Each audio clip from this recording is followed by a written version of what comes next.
Tofu, how are you? I'm so good. How are you doing? I saw you, was that yesterday? Yeah, we Yesterday. saw each other last night. What's new since last night?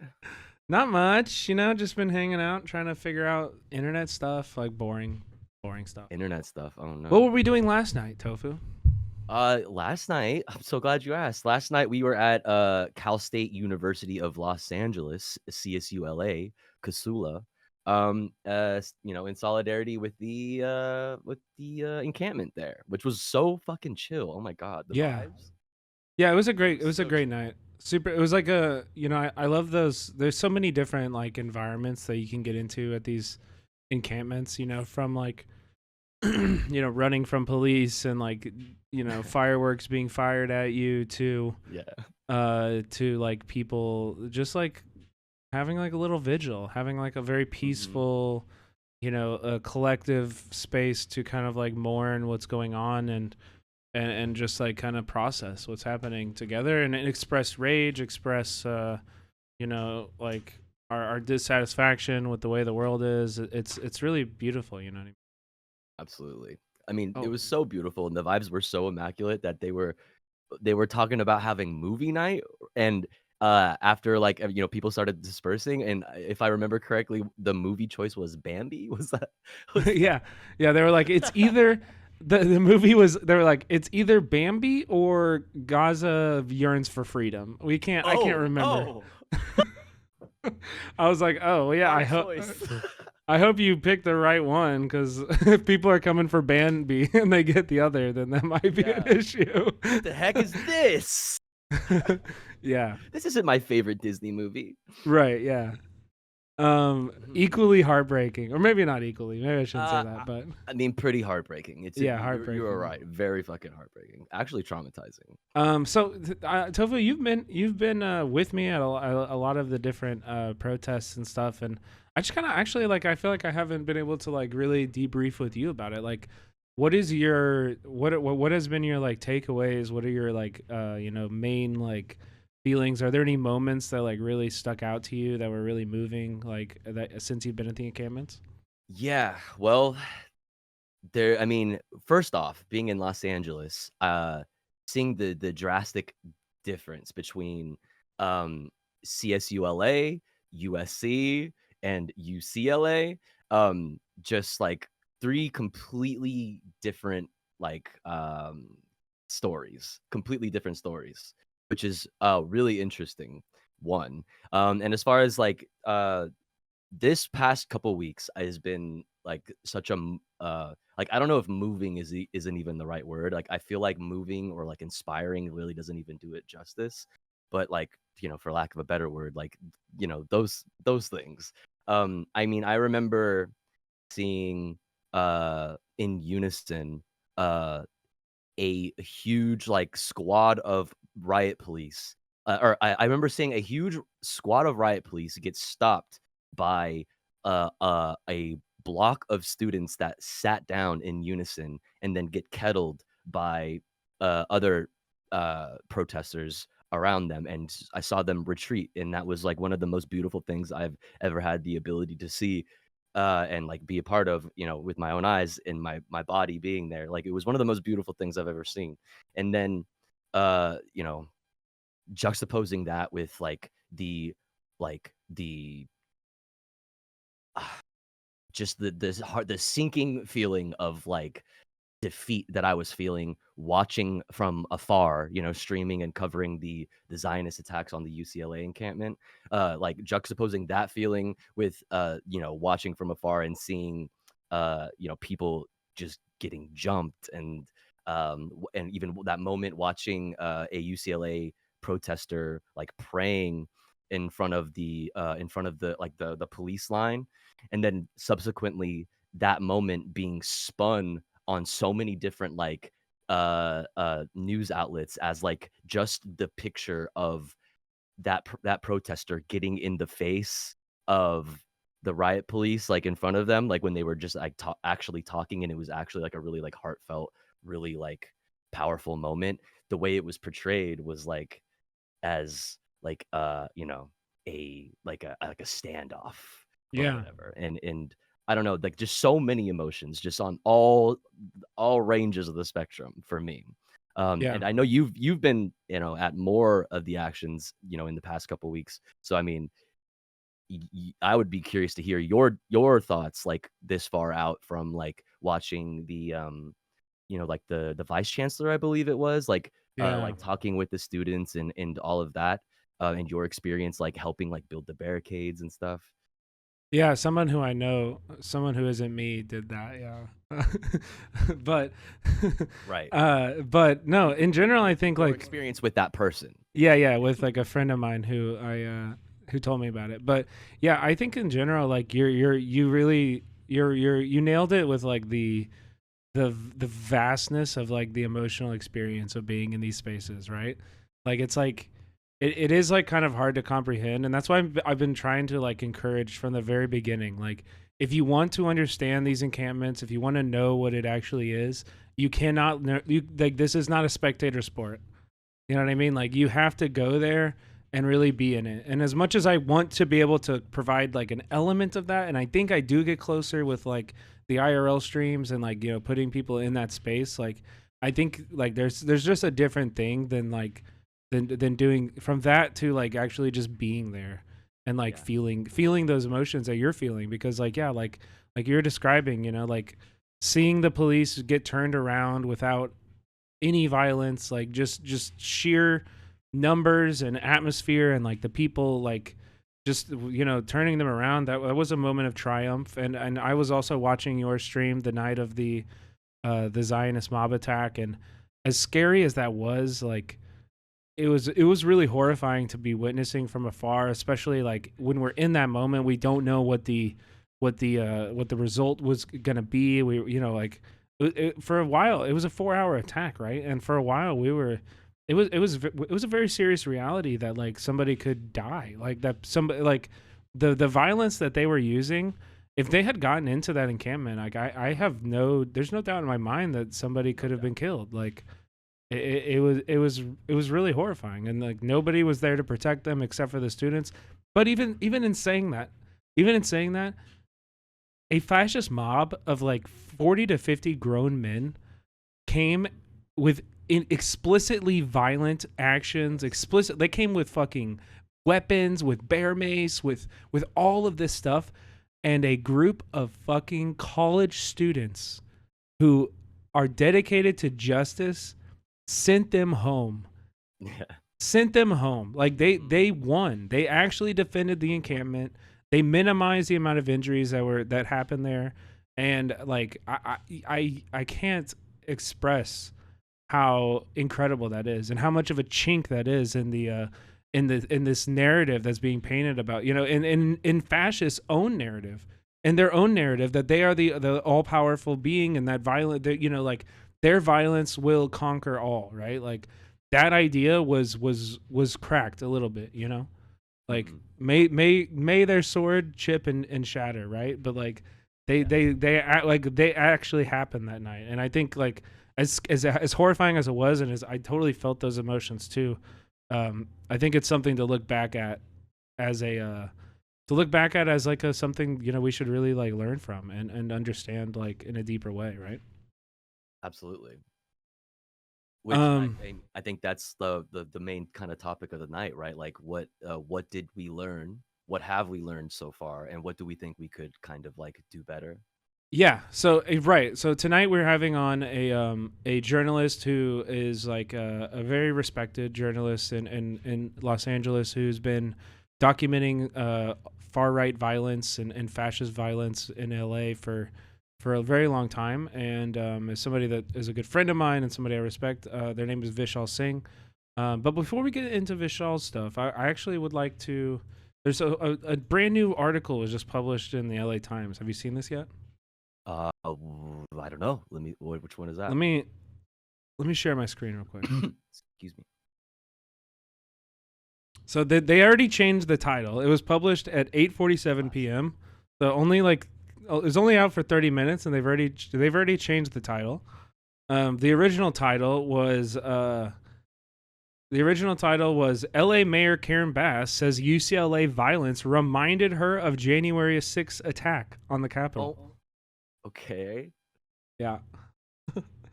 And then it changes from that to UCLA alleges protesters arrested Monday had tools to barricade buildings. Yeah.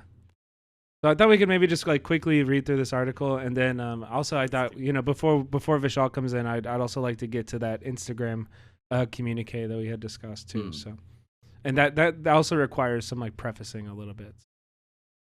Sure. Yeah. So UCLA police say protesters arrested Monday at a university garage had materials that could be used to unlawfully enter and barricade a building.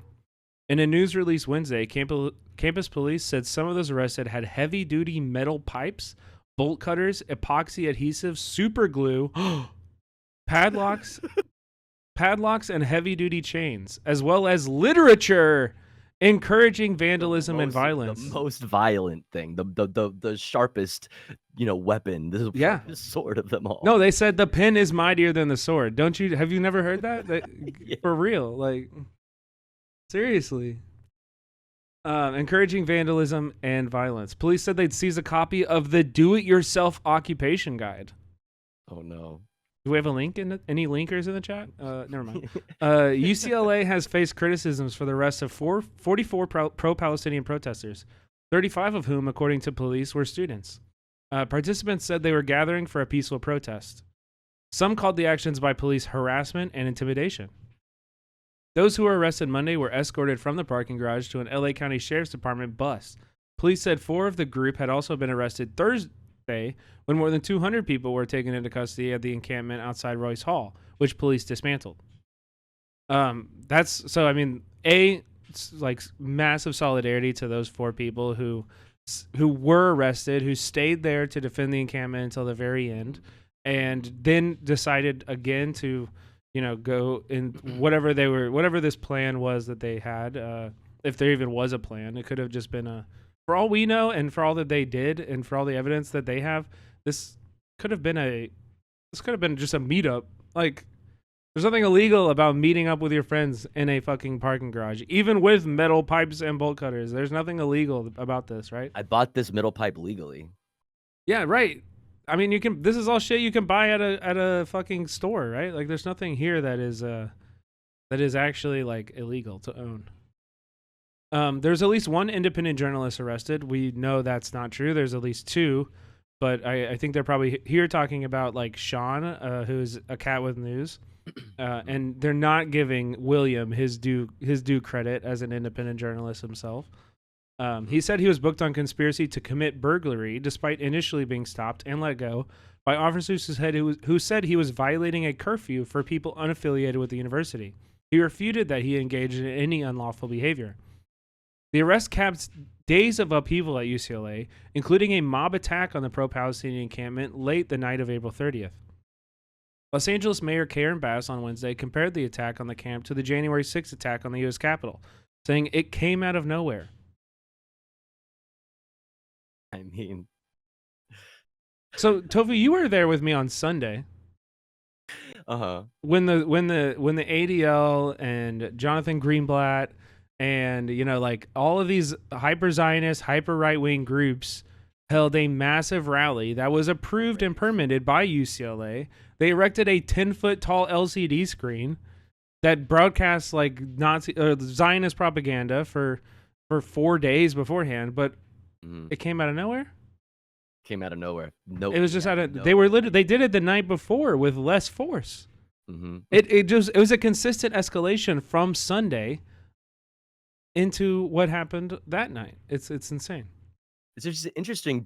If I'm not mistaken, I saw I think you said Sean, but a cat with news covering today, this evening, outside of USC, another Zionist march. Yeah, that's right. That was allowed to go down today, even after the mayor called the attack on the encampment, likened it to January 6th. That was allowed to go down today, which is really interesting. So just under 50 people were arrested for suspicion, or whatever, like conspiracy to burglary or whatever the fuck.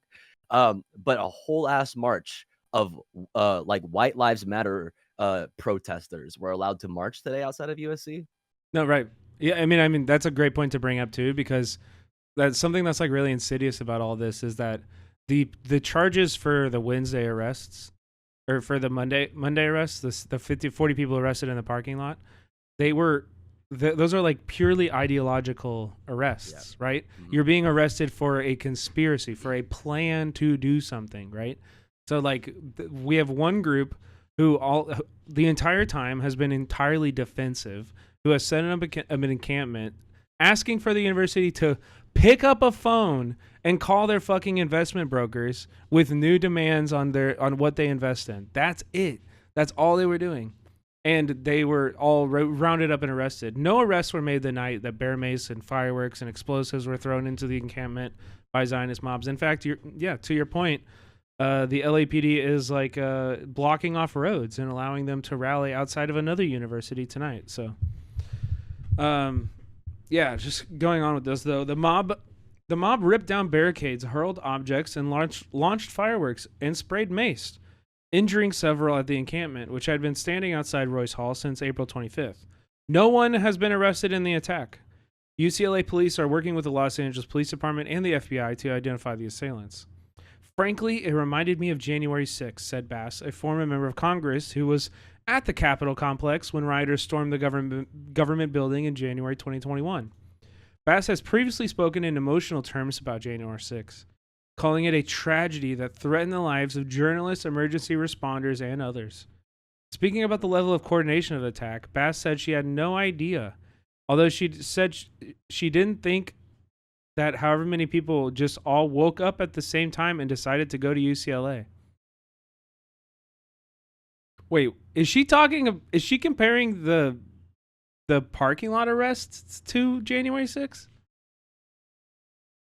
Oh, this whole time I thought she was referring to the attacks. It says here that she compared the attack to the January 6th attack on the Capitol. Okay. But then they switched what the attack, this phrase, the attack that they keep using, they switched. And so now they're talking about something else. Okay, great writing, guys. Property now, very interesting. The fucking paper of record for our city. Good job, guys. Insane. Monday's arrests followed avowals by UCLA officials to improve security after the April 30th violence. UCLA's police chief, John Thomas, has faced growing scrutiny after a string of serious security lapses surrounding the incident. That's one way to put it. Thomas had assured university leadership he could mobilize law enforcement in minutes, according to 3 sources who are not authorized to speak publicly. That's really interesting. Have you ever heard of the LA Times or any journalism outlet like publishing the words but not the images or the names of protesters who aren't authorized to speak publicly? I've never seen that. The attack, however, spun out over several hours before law enforcement could take control. Just days before, Thomas had been asked to create a written safety plan as tensions on the campus skyrocketed, but he never did, according to their sources. Okay, so once again, it came out of nowhere, but they're asking for security plans for directly this exact thing to happen. It's crazy. Very confusing. When the initial fight broke out, only 6 UCLA police officers were at the scene, and they were heavily outnumbered, Bass said. Bass said that based on what she knew, she believed that LAPD responded appropriately. Oh my God. What? How can you even can you even really say that the responded is carrying a lot of weight? Yeah, true. What do you mean by did they respond? There were no arrests. There were no arrests. We have video of people beating old women with fucking poles, and there's no arrests. What response are you talking about? Yeah, let alone appropriately. Holy fuck. Holy fuck. Okay, let's get out of here. I think we got as much as we need from that article. Everything is like in the top, in the top anyway. And then here, do you want to send, or can I send you the Instagram thing, and then we can tag team read through it, or if you want to read through it, since I It's was short. I could just read through. okay. I was kind of bogarting the mic there a little bit. So anyway, I before we so what we're about to read. It requires a little bit of like prefacing. I'm gonna say this, okay? So I've been holding off on covering this on stream so far. It is like a pretty controversial document. It was written by protesters who were at the encampment both the night of the attack and the subsequent, police raid afterwards. Um, it's titled "How We Can Win." Okay, and it's really interesting to read, in my opinion. However, I do have to say that the organizers at UCLA have made it clear through friends of mine and stuff that it is not appreciated. So this was done without the consent or without the go ahead of the organizers of the encampment. It was people who were working directly with the organizers throughout all the encampment. I don't mean to read this as as something that is like inherently true, or is as like I don't want this to be taken as a criticism of the encampment in any way. However, I do find value in looking at it and discussing it as a piece of like historical record, as something that, as we move forward in this strike, in this movement, and the movement against fascism at large, that we read a variety of different perspectives, and this being a pretty interesting one, in my opinion. Yeah, absolutely. Let me try to share the screen. Did it work? Yep. Here, I'll do it like this so we can all see.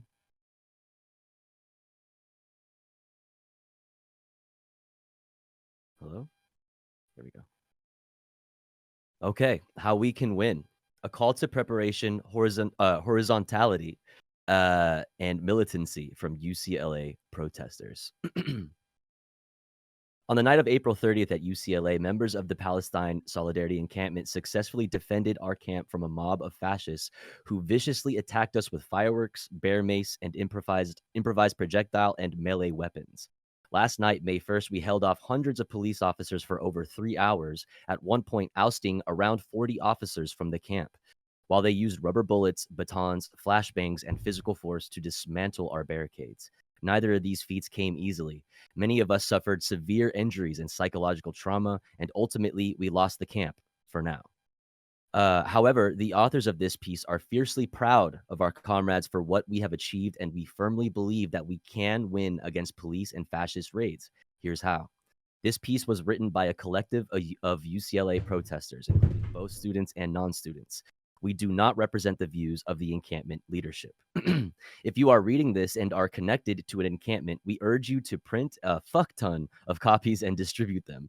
Also, make your own guide and send it out. Knowledge is power. How we got this far and where we could improve. And this section is titled "Taking Initiative." The lifeblood of our encampment has been the act of seeing what needs to be done and doing it without waiting for permission or instructions. We could not have built such outstanding supporting services for ourselves, nor could we have addressed evolving violent situations otherwise. Grab some people and get it done. Last night, we had moments of group hesitation that took us backward. More below.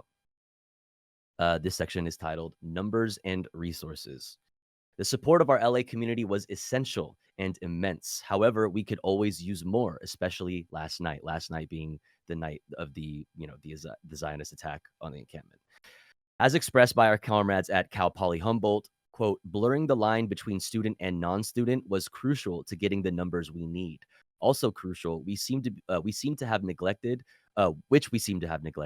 is calling on existing radical organizations in the area to mobilize support. Again, take initiative if you have connects. Barricades, this section is titled. We initially surrounded the camp with wood and over the first 2 days, campus security installed metal bike lock barricades once Zionists immediately began instigating violence. They did us a huge favor here. We fastened them together and attached large plywood boards and other wood using drills, ropes, and zip ties. This barricade, along with canopies and umbrellas, protected us from the Zionists. Barricades were set up at choke points, naturally allowing the shortest possible length of barricade to defend any one direction, allowing the more efficient use of limited materials. Ultimately, the cops were able to disassemble, our barricades by force. We could have used corrugated metal sheets as barricades. This idea came up, but was never acted upon, and it could have made a huge difference. This section is titled Gear Up. Shields, helmets, goggles, gloves, gas masks. They make us stronger and braver. I think that that's a huge thing right there. Like whether it be like physically more capable, but also the confidence that comes along with that. Yeah, totally. Because I mean, a lot of the power of like police or even fascist mobs, for that matter, in general, the power that they wield is fear. A lot of the times, like you're not you don't even want to challenge them for fear of what may happen, or for, it's the threat that is like the most significant thing, that's their biggest weapon, right? Mm-hmm. One piece of gear that would have helped immensely, perhaps literally could have made the difference alone, is fire extinguishers filled with paint. This is very easy to do. You can purchase fire extinguishers that are like empty, that you can fill yourselves with water. These are very widely available. People in the graffiti use them very often. You might notice like on the side of the freeway, like big splashes of letters. That's how that is done, is with fire extinguishers, with paints, like how you like typically like house paint, which you can find really cheap. Like at Home Depot, they'll have like scrap paint that's like left over that they didn't need from other jobs or whatever. You can find it super, super cheap to get huge like buckets of paint, and you just need to mix it with water. And you fill up those fire extinguishers, and they get pressurized. And you can do a lot with that. Like a lot of those people that, have been tried to like, that were difficult to identify from the Zionist attack that night on UCLA would be a lot easier to identify if they were literally marked with bright colors, is the first thing that I thought of when I read this. So I think that's a really good call out here. Next thing is titled "Surround the Cops," which we were kind of talking about earlier. This made the difference in getting the 40 cops out of the encampment early on. A small but dedicated group of people outside the encampment pushed on them from the back, which made them retreat out. Most police are trained to make a retreat when surrounded. That part. They can't make arrests if they have nowhere to take arrestees.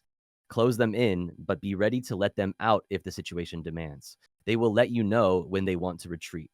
We potentially could have tried this later in the night when the cops came in on the east side, though it is unclear if we would have had the required numbers of, quote, down people. Security culture. The abilities of the state to repress us are at unprecedented levels, and they are escalating that. The House voted yesterday, about a week ago now, to criminalize opposition of Israel, and Biden called for a harsher crackdown this morning. This is important to keep in mind, but don't be paranoid. Block up and stay vigilant. Just because you aren't arrested at a protest doesn't mean that the repression can't come later. Be proactive. We were Yep. good about using Signal, but we never really discussed security culture, and tons of people were posting about being at the protests on Instagram. Mhm. Did you want to say something about that? No, I mean, this is true, and I think like, I wear masks every time I go to these protests, even though I'm literally live streaming that I'm there. Like, like I'm posting on Twitter that I'm there with my real name and everything. And I think it's just to like kind of, for it's obviously for all of the accessibility reasons and because the organizers asked me to, but it's also because like I want to help be a wall of people that is like, like that is indistinguishable from one another. Like the more that we can all blend into one large group, the less that they can like pick out individual people, right? Like, so Mm-hmm. that's Yeah. the ethos behind blocking and things like that in general. Mm-hmm. Mm-hmm. Next, on peace policing and leadership, it starts. We want to note cops were in the camp before CHP even breached the barrier. Throughout the night, calls for avoiding escalation with police and chants for, quote, peaceful protests were constant. Anyone attempting to throw projectiles at police, chant ACAB, shit talk to cops, etc., were met with extreme hostility from certain others inside the camp who cited, quote, not wanting to provoke cops as the reasoning. Cops fucked them up anyways, of course. We chant, quote, we keep us safe, but we don't even know what that means, apparently. Yeah, so if we can just pause right here real quick. Like I think that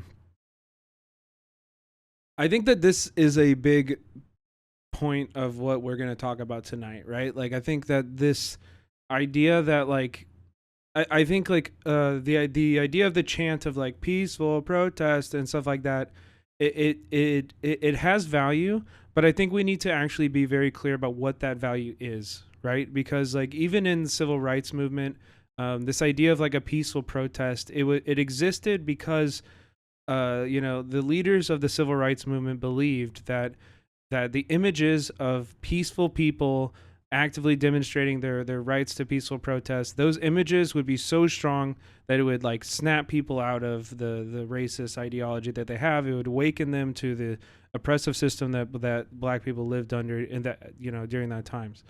I I think it has less value today than it did then, and I think we and I mean when I say that I mean like the protest that was right, the thing that we are reading about right now. The fact of the matter is that this was an entirely peaceful protest. It was an entirely peaceful protest. Every single action that was taken was defensive.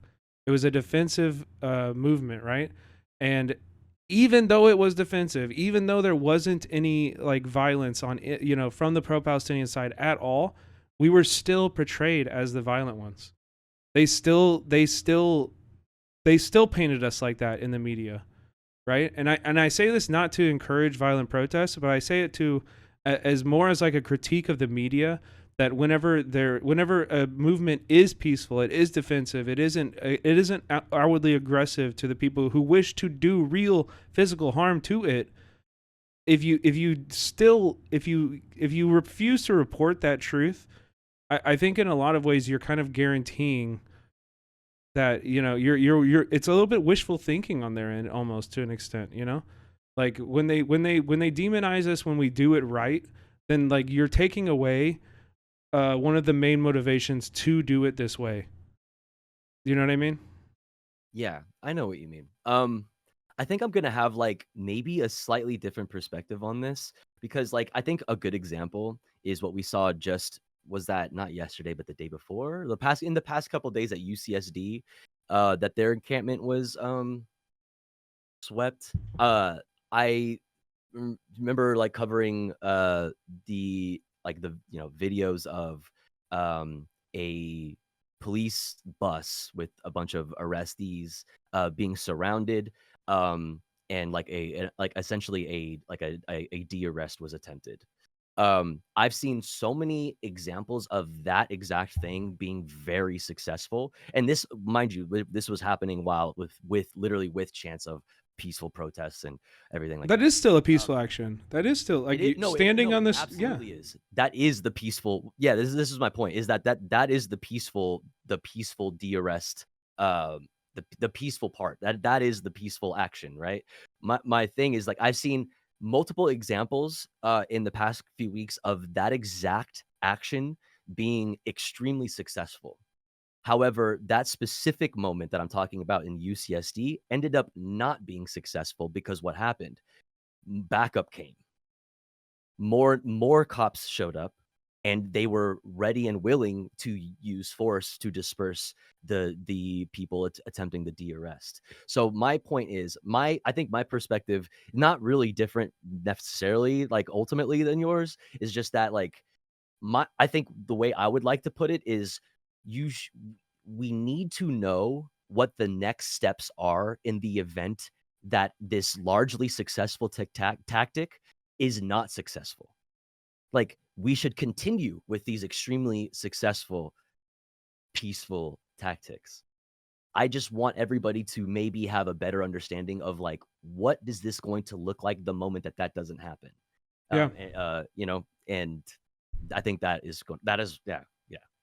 That's a great point. You can keep going because we have Vishal ready to join Oh, too. So yeah, for sure, for sure. Let's see, where did we leave off here?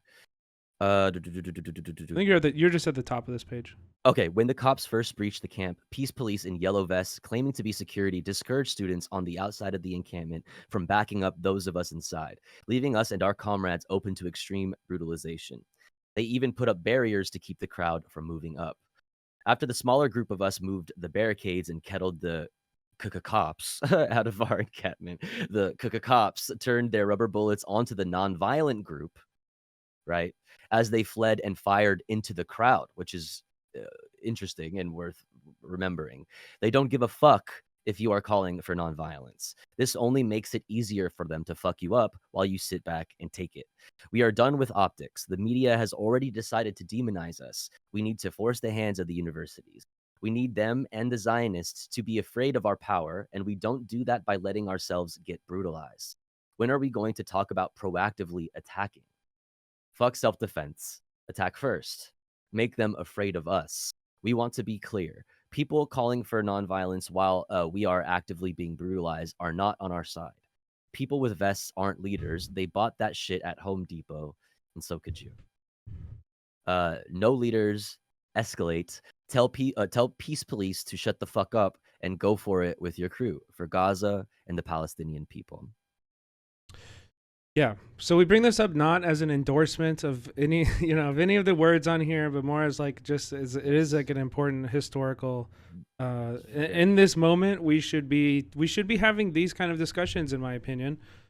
We should be talking about like what does it actually mean to defend ourselves in this situation? What does it mean when we have fascist mobs, whether they're police or Zionist vigilantes, attacking us? Like what do we, how does that do? And also in the like we should be having these conversations now because and as you'll hear from Vishal as we bring him in, like I don't think this stuff is going away. If anything, I think that this is going to be more and more common. The escalation of right-wing violence has been consistent since Trump's presidency, and you can even go further back than that, and it is just that, an escalation. It is an escalation, and I do think it will continue to escalate, which is scary. That being said, I do want to say, like, if you're at any protests, I think this is how I operate at protests. If organizers tell me to do something, I fucking listen. Yes. Okay, if I'm not an organizer, I fucking listen. It's not something that I do. Like if you watch the VOD back from that night, which you can't because it's unpublished, but like there were, I was yelling at the cops. I was yelling at the cops for a really long time. And the moment that an organizer said to somebody else, he didn't even say it. The organizer didn't even say it to me, but they told somebody else, "Hey, don't provoke the police." I shut the fuck up. I shut the fuck up and I started filming and how I feel politically in that moment. I don't think is really that relevant. I think, like these conversations are for organizers. It's like whenever somebody in this chat is organizing your own protests, like you do need to consider these things of how do we keep each other safe? How do we keep this protest safe? And to that, I suggest a diversity of tactics. You know what I mean? Diversity of tactics is, yeah, like I think you should be diverse in the ways that we fight against that stuff. So, Tova, did you have anything else you wanted to add before we bring Vishal in? If you want to maybe introduce him, I'm going to be right back, just like 30 seconds. Sure. Yeah, no problem. Yep. No problem. So yeah, we have Vishal Singh. I'm gonna drop this into Tofu's chat as well, so that you all can go follow everywhere they are. Vishal is a independent journalist, documentarian, incredible filmmaker who has been documenting the rise of right-wing fascism in Los Angeles for a very, very long time. And has experienced violence themselves even. So Vishal's going to be a great person to bring on. We'll wait for Tofu to come in before we add them in. Go, hey. Oh yeah, welcome in, Vishal. So Vishal, I gave you a little bit of an introduction, but could you tell people in chat who don't know, who are you? What do you do? Yeah, I'm Vishal Singh. Pronouns are they, he. I am a anti-fascist documentary filmmaker, independent journalist, mainly focused on issues in Southern California as they relate to social justice, civil rights, human rights, protest journalism, and I've also been closely analyzing and cataloging the rise of the far right and increased instances of far right extremism here and around the country, around the world. Yeah. And so Vishal, I obviously eventually want to bring this into like modern day times with a lot of like far right, fascist mob violence happening in Los Angeles in the last week even. But could you maybe talk about like what have you what are the previous like over the last few years what scenes have you like really like done most of your reporting on and what how do these people organize like can you kind of just tell us about the nature of the far right violence in Los Angeles, particular. Sure. So a lot of the primary source of my like on the ground reporting really started during the George Floyd uprising in 2020. And, while documenting the rise of that movement and the police repression of it, I also started noticing this kind of reactionary blowback movement from right wingers, conservatives, and the far right. And it kind of melded in with a hodgepodge of different fascist ideologies, whether it was COVID denialism, anti vaxxer, anti trans, or just vague anti black people or anti or pro Trump, whatever it was, everybody had their kind of endpoint, their gateway, and soon um, people started getting radicalized really quickly. I started learning very quickly that in the post Trump era, even the end of his administration, there was really no more. I couldn't even find what you would call a moderate Republican or Trump supporter anymore because the bare threshold of what it took to be within that political movement was just such a high degree of fascism that there was just no one that wasn't at least supportive of the political violence. Not all of these guys were parts of fascist militias with funny names, but they were all extreme enough and on the same page as a lot of those groups. So my endeavors took me to come face to face with groups like the Proud Boys, various neo-Nazi gangs, whether it's the Rise Above movement, the various active clubs. Um, I've even run into Ku Klux Klan in Huntington Beach. They're somehow still around.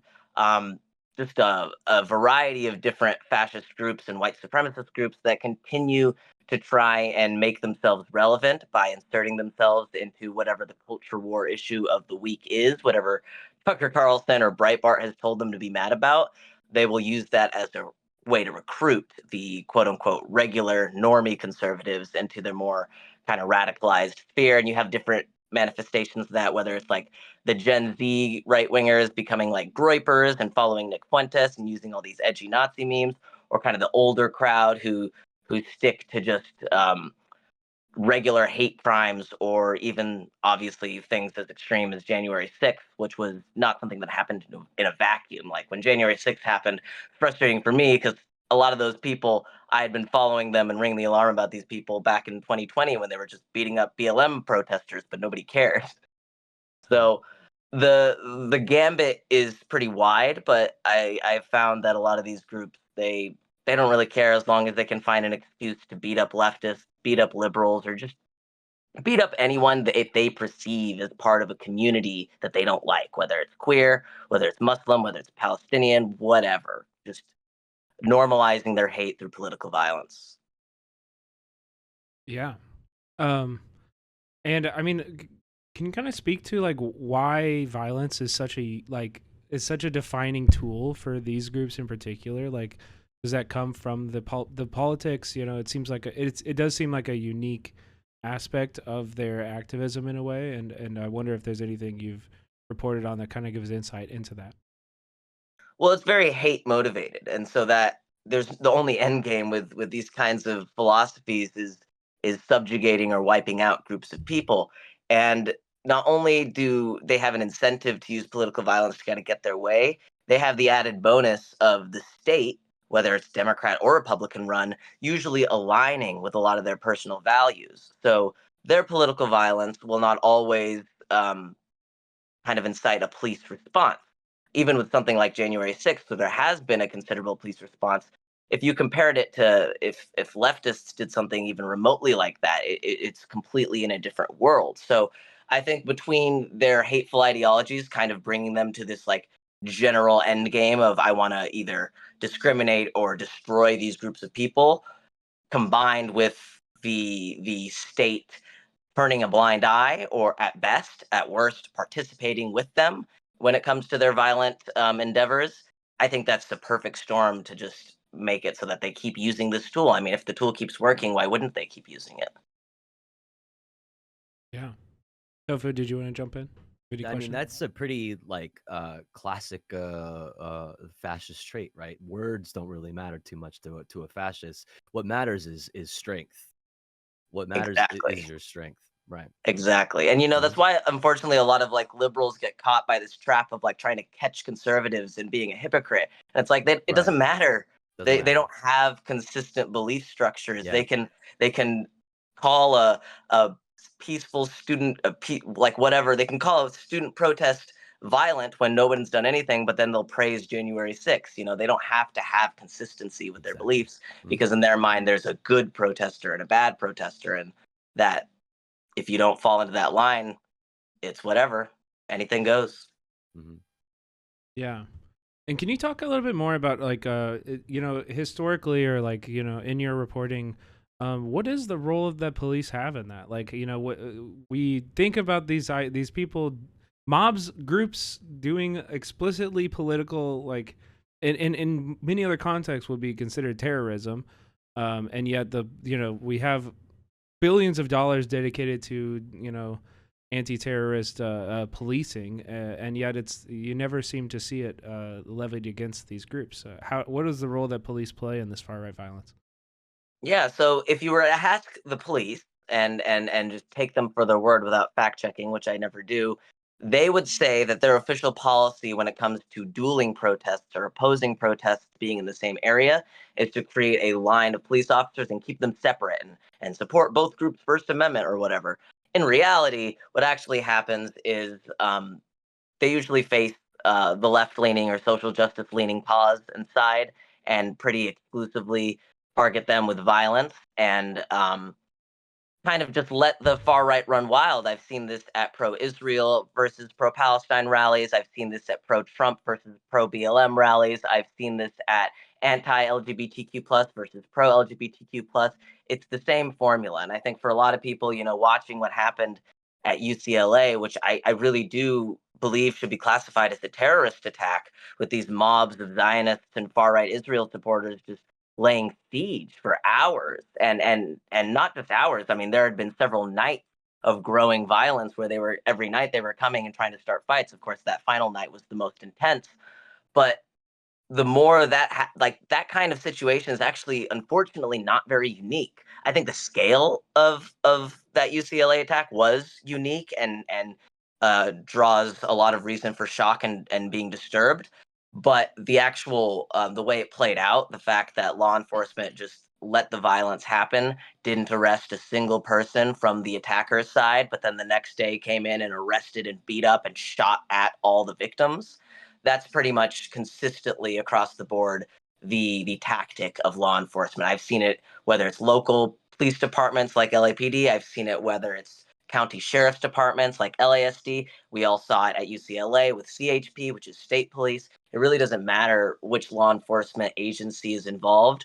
Um, they let the fascists run wild. They let them attack whoever they want, and typically they like to even assist a lot of the violence. I mean, I remember back in 2021 at WeSpa, where there was a big um, consistent attack on a local Korean spa because it became a culture war flashpoint when it comes to allowing trans women into female spaces. Um, the protests there got so violent, Proud Boys and far right extremists, they were able to take out combat knives and stab people in broad daylight on camera. Get away with it. It's been 2 years, 3 years, 4 years now, and no arrests made. The only arrests from that day were the people targeted with the violence, were the pro LGBTQ plus side. And I think we're seeing the same thing with UCLA. You see some horrific escalations of violence. You see the far right and the pro Israel side being allowed to use weapons, being allowed to use explosives, being allowed to use giant metal sticks and giant wooden sticks.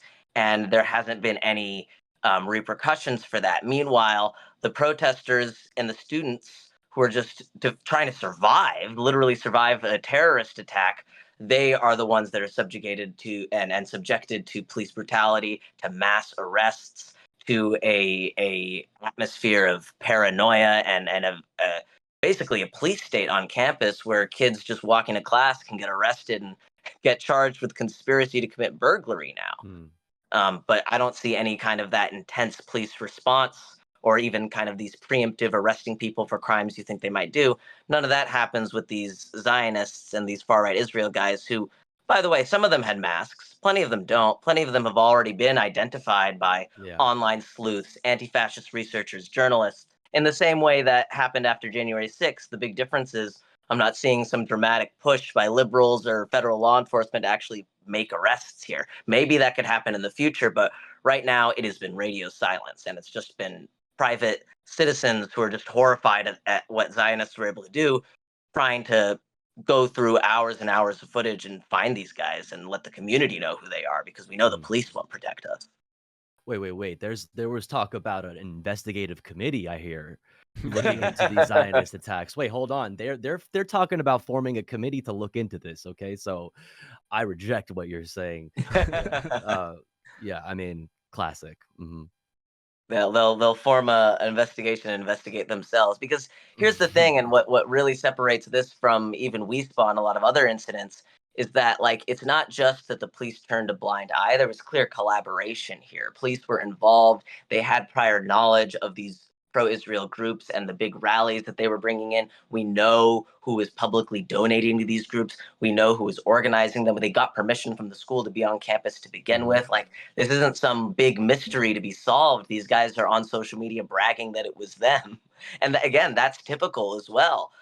Every time I've ever been assaulted by the far right, they go on the internet and brag about it, because it's like some kind of, like, you get a medal for going after some kind of leftist who has any kind of following. And doesn't matter how much they brag about it. There's no arrests. There's never going to be an arrest of those kinds of things unless they really go out of their way. The only times at least in LA, I've actually seen arrests happen is like once or twice. And it's because like a white journalist got assaulted by a right winger. That's pretty much the only time where the police are like, oh God, we got to do something. Other than that, if it's activists especially, or if it's left leaning press, it's not going to happen. I'd love to be proved wrong in the UCLA scenario, but right now they have a tactic. They've stuck to it. Yeah, I mean, and we can, I think it's also really important, and we talked about this earlier, but like as we talk about this this attack on UCLA, I do think it's also really important to remember the result of that attack, which is that a group of college students who are dedicated to what they believe defended themselves, and they kept themselves safe without any other, without the police coming in with nothing else. And of course, I would like to live in a world in which college students aren't at threat of being lynched in a far right pogrom. But in lieu of that, I think there's a lot to celebrate about what happened that night and the way that they defended themselves. I do have a question, like, where do you see this going from here? I think like something we talked about before you came on is that it does seem to be an escalation from like what you talked about in George Floyd to even like, right-wing activism before that. It seems to be escalating towards something bigger. And where do you see that going? Are there any plans that, you may have like uncovered in your journalism, or how are they talking about it? Well, unfortunately, it seems that the UCLA template is now going mainstream. It's affecting other schools and other universities around the country and even around the world. I'm hearing reports of other encampments having fireworks thrown at them. I'm hearing reports of them getting besieged by large groups of far right Zionists and pro Israel supporters, sometimes being bussed in. And unfortunately, generally the far right has a dramatic amount of financing to put behind their culture war projects and even their on the ground activism. As much as the far right would like to conspiracy theorize that George Soros is paying us all. We're all kind of broke, and no one, if anything, it costs Still us waiting on money that and check. yeah, it costs us money and resources and health and mental health to actually put ourselves out there. They have almost infinite resources when it comes to this thing. You got Jerry Seinfeld's wife donating to your campaigns to lead your fascist siege. Like, we don't have that. So I unfortunately don't see the political violence slowing down. I see um, the only question is, with each individual university and which each individual movement, what's the ratio going to be? Are you going to be attacked more by the fascists of street or the fascists of state?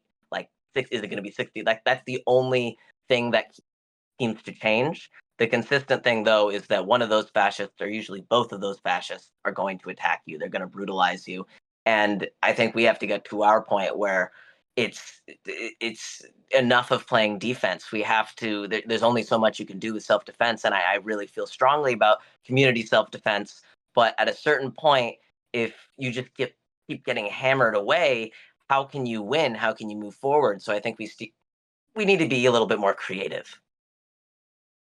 Yeah, well put. I I'm blanking right now. Tofu, do you have a question? Well, I mean, I would like to say first and foremost, the obligatory disclaimer that we do not advocate for like direct violence. Especially, we're not directly calling for anything like that. We are merely trying to facilitate a space where we can have these discussions that are going to be had regardless, should be had about diversity of tactics. Exactly. I would maybe like to just maybe have you give us like a basic intro to what that might look like. What do you mean by being on the offensive? Yeah.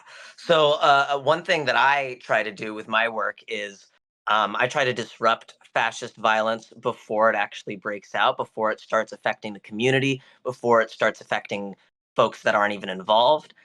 There's a variety of things you can do. You can bring attention to these dangerous characters to your community. If you know that these usual suspects have been organizing rallies and they pretty regularly get violent, you can inform people who are going to be in that area, whether you're putting up flyers or whether you're getting viral social media posts. Make sure people know about these dangerous individuals and these dangerous fascist groups and what they've done, because the more that they can hide in the dark, the more they'll get away with it and be able to use shock and awe. If you take away the shock part, then you just have to stand up to them when they show up. But if you can make them paranoid enough to not even show up at all, or make it so that they have difficulty organizing, that can do a tremendous amount to keep your community safe. An example I'd like to give is, recently there's been a lot of talk about the border, and a lot of the Republican states were having kind of a tit for tat war with how militant and how violent they could have their border patrol be with undocumented immigrants. And as things were getting more violent, as federal law enforcement and the Department of Homeland Security were continuing to just be horrifically violent to all the asylum seekers, there started growing like this idea amongst fascist groups, neo-Nazis and far-right zealots and the anti-immigrant crowd, to like make their own fascist caravan and start going up down the border and just hunt immigrants themselves and pick up illegals, as they put it. And it started getting pretty intense. They started talking very openly in their group chats and their telegrams and even their discords about kidnapping people and murdering them and doing all this thing. So what I did is, right wingers aren't very technically savvy. They're not the smartest cats around. And I kind of just got a lot of the raw HTML data of their chat rooms, their chat logs, their Discord servers, and I leaked it. I let the community, I let the public know that these guys were planning something big. They wanted to do violence. And that actually scared, I mean, people still went, and they still went and tried to do their rally, but a lot of the right wingers, especially the hardcore right wingers, they backed out because they're paranoid. After January 6th in Charlottesville, a lot of them are really afraid to do real world activism, because they, unlike the left, their activism on the ground only consists of like walking around in circles or political rallies. They don't have systems for mutual aid and things like that, so they're not used to it. They don't Hmm. have Hmm. that experience. So if they're afraid that like someone's already spying on them, whether it's Antifa or the feds, they might not show up. Fear can be used against them, just their own fear, their own irrational conspiracy theory minds can be weaponized against them. That's one way that I've used to decent amounts of success. Yeah, and I mean that's really like using their own weapon against them, right? Because Exactly. they rely on fear.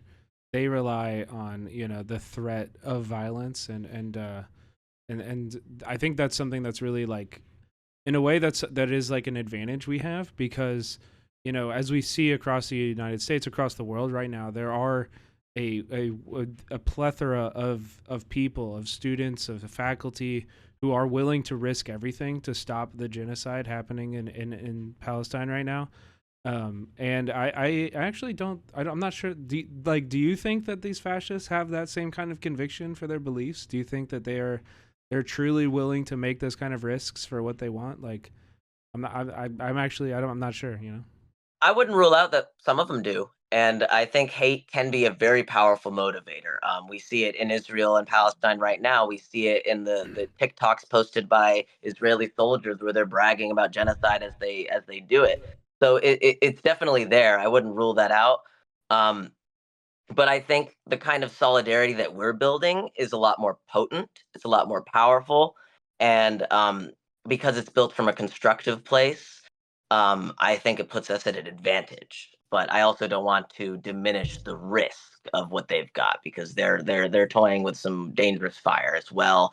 Fascist violence escalates very quickly. It can snowball into pogroms, mass murders. I mean, I think of India with the BJP just doing random mass murders of Muslims whenever they want, and people still consider that country a democracy. I think we in the United States we expect the fall into fascism is going to be this big dramatic show, like, oh, Trump's going to come in and put in Project 2025, and it's going to happen. It's like, no.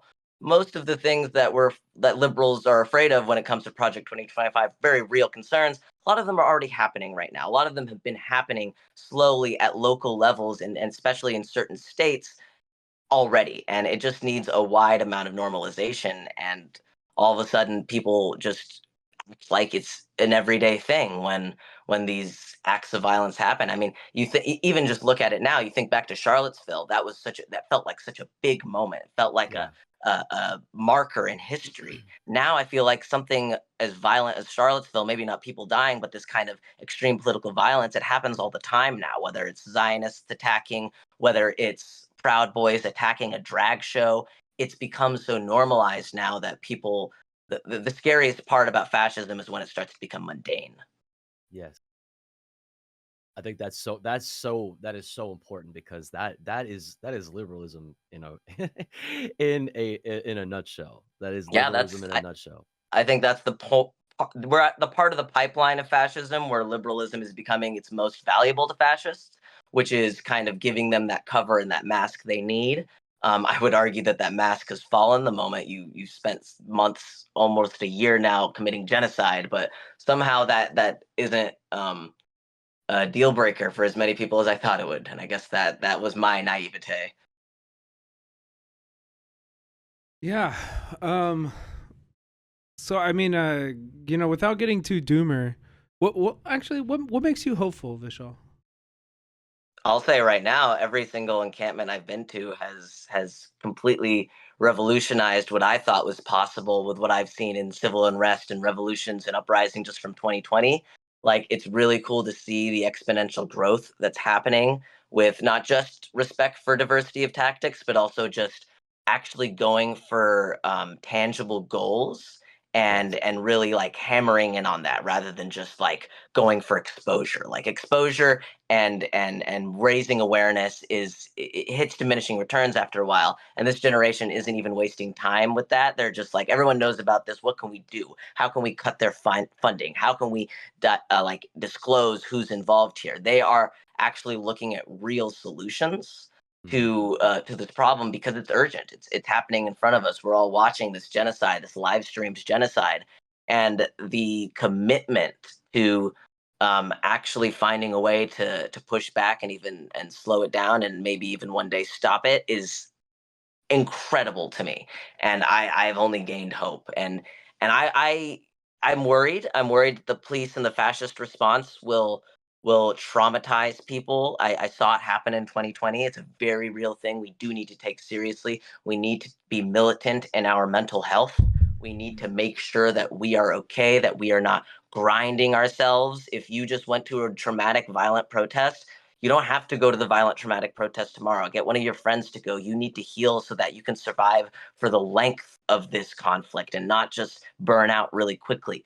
We need to make sure that we have sustainability. But fortunately, I'm seeing these kids already having those conversations. So that gives me a lot of hope that this isn't just a flashpoint, but rather this is a real change in the atmosphere and something that's an epoch that is shifting here. Yeah, for sure. I think like, I mean, I think back to my own radicalization. Like I went to college and Occupy started, you know, a 10-15 minute walk from my campus, you know, and so I was able to like go there every day and get this incredible political education and I feel the same way about the students that are going there now. Like we're, you know, these encampments are creating a new generation of radical political activists who are in so many ways learning the mistakes or learning the lessons that are only learnable by being in a, you know, being in a space where police are attacking you, being in a space where, you know, you see this stuff happening and you understand it in a different way. It's no longer hypothetical, you know what I mean? When you see, you feel the pain and you feel the your friends and you see that happening. It's a totally different thing, and it changes people forever. Not and not not in like a now way, but in a forever way. You know. No, it's true. I mean, getting shot at by the police, whether it's less lethal munition or whatever they call it, I don't call it less lethal. I call them riot munitions because they're bullets. They're shooting out of regular guns.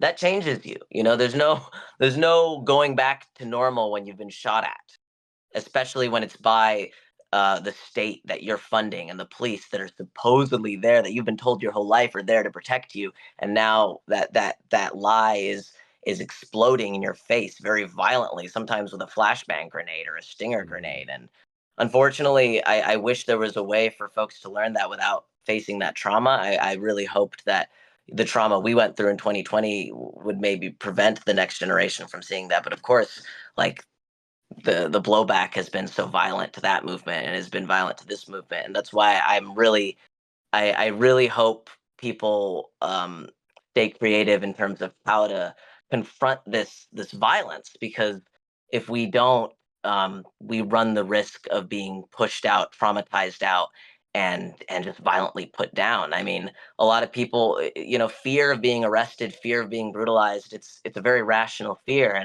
and I don't blame anyone for not wanting to be subjected to those things, but the less of us there are out there, the more unsafe all of us who are there are. So as long as we keep coming out and keep having that solidarity, we can still get something done. It's not going to be clean. I'm not going to say it's going to be perfectly safe, but unfortunately, that agency of peace is not on us. It never has been on us. And so, you know, when people chant peaceful protests, I don't know what the hell you're talking about, because there's violence being subjected to us.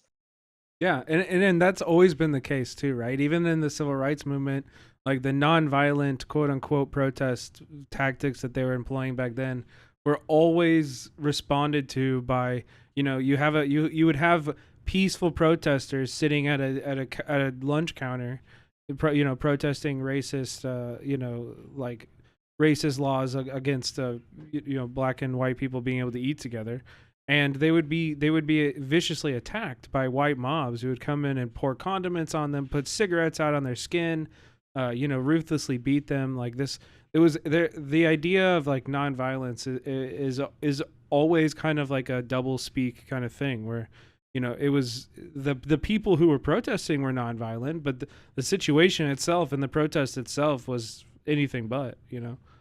Exactly. It was about centering the blame and the accountability and the putting the spotlight on the activist rather than what the activist wants you to talk about, which is the subject matter, whether that was civil rights, whether that was police brutality, whether it's Gaza genocide. The more that you start, the media starts creating these conspiracy theories about whether or not these protesters are violent or not, which is an irrelevant question, the more they can just find a way to distract from what the protesters themselves are talking about. And when it comes to nonviolence as a protest tactic, I think there has been a time where it's had some success, but that time has kind of passed. I think it was Stokely Carmichael who said, like, for nonviolence to work, your enemy has to have a conscience.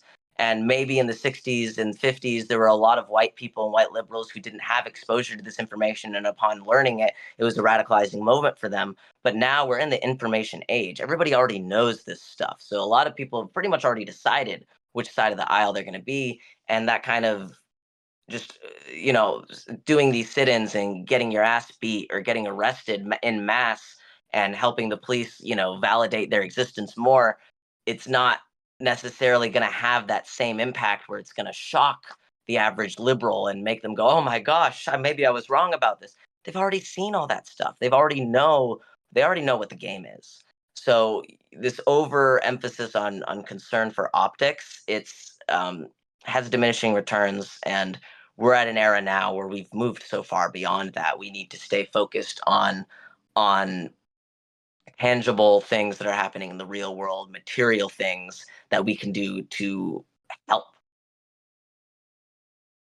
Okay. Well, Awesome. Tofu, unless you have any more questions, I have maybe one more question, but No question. I mean, I love what you're saying about what part of what brings you hope, like being the focus, like the focusing on to specific tangible goals. I think that that's been a huge evolution that is like very apparent, especially when you think of like Occupy to the Black Lives Matter movement to what we're seeing today. It is so much more focused, and what that part of that being what you also said, which I also loved, about being militant about your mental health, and how you as an individual play into being and caring about your health and how strong you are and your capabilities, how that makes the group stronger when you show up, like, because just by showing up, you make it, like you were saying, you make everybody safer just by being there. So like the better, the more healthy you are, the healthier and safer that everybody is. Yeah, I don't know. I like that about what you said. Thank But, you. yeah. no, that's a great point. So Vishal, where can people find you? How can people support your work? What is the best way for people to follow what you do? Yeah, you can find me on various social medias, VPS Reports. I kind of get suspended from Twitter a lot. I've got a beef with Elon. Elon Musk keeps suspending me personally at the request of various fascists, whether it's libs of TikTok or Andy No. But I'm on Instagram. Um, I also have an anti-fascist film production company where we're going to start putting more stuff out, Bella Ciao Cinema. So you can find our work there. We're going to try and start making more content about these movements and really pushing things forward. We want to be, as someone who's been working in the film industry for over 10 years, I'm disturbed by how quiet our industry has been when it comes to genocide and the rise of fascism and the rise of white supremacy. So I kind of want to push back against that with my original talent, which was filmmaking.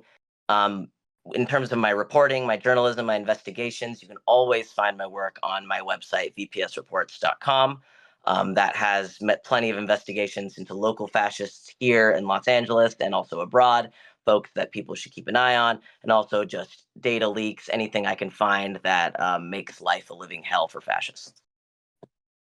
Hell yeah. Love that. Well, thank you for what you do, Vishal. All the love. Of All the course. love. Thanks Hanging for out having with me. us. Of course, you Of were great. course. You're so insightful as always, and I think everybody got a lot out of this. So I'm glad. Well, till next time, please have a good night, both of you. Cheers. Yeah. yeah, take care. Yeah. Have a good one. Yep. Later. Wow, what a great talk. Awesome. Good stuff. These So are good. these are this is the discussion, like I was saying, like we were saying. These are the discussions that need to be had. This is how the movements become focused. Yeah. Like we were saying. Through these conversations, the movement becomes more focused and thus more effective. Like I was like pointing out Occupy, like there was like 1,000 different messages that people were putting out during Occupy. Black Lives Matter, obviously that changed, but it was more just like the anger getting people mobilized. Now, like you have very specific, very tangible goals, very possible, that we've seen large success with in the past and in recent history. So yeah. Yeah.